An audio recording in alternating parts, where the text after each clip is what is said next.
योग का अर्थ क्या है? योग शब्द की उत्पत्ति संस्कृत भाषा के युज धातु से हुई है।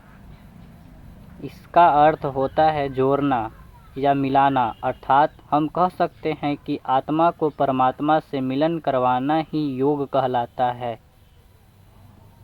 भारतीय दर्शन को ज्ञान की 6 शाखाओं में विभाजित किया गया है: सांख्य, योग, न्याय, वैशेषिक, मीमांसा, वेदांत। दर्शन के इन्हीं शाखाओं में से एक शाखा योग दर्शन की मानी जाती है। प्राचीन समय के ऋषि मुनियों द्वारा परमात्मा का साक्षात्कार करने के लिए योग दर्शन का ही सहारा लिया जाता था। योग की परिभाषा। पाणिनि ने योग को समाधि के रूप में बताया है, जिसका अर्थ है साधक द्वारा अपने चित्त की प्रवृत्ति को रोककर परमात्मा में ध्यान लगाना।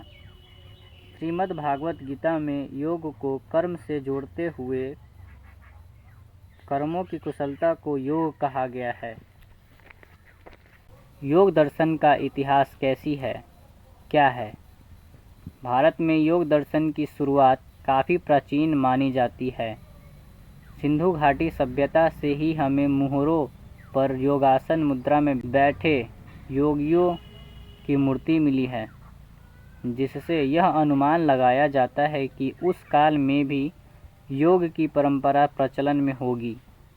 वैदिक काल में योग दर्शन के बारे में स्पष्ट जानकारी मिलती है।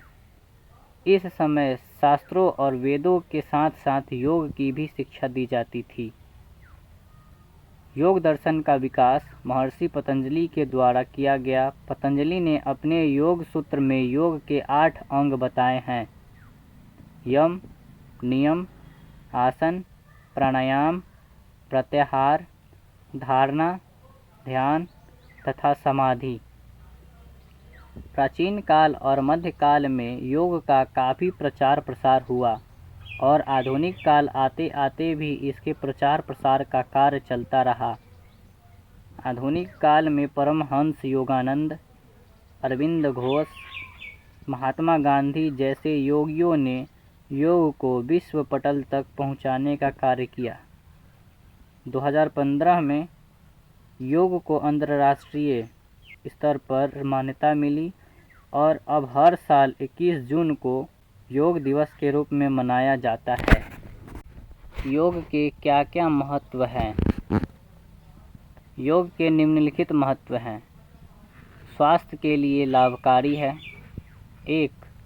स्वास्थ्य के लिए लाभकारी है। 2. कार्य क्षमता में वृद्धि होती है।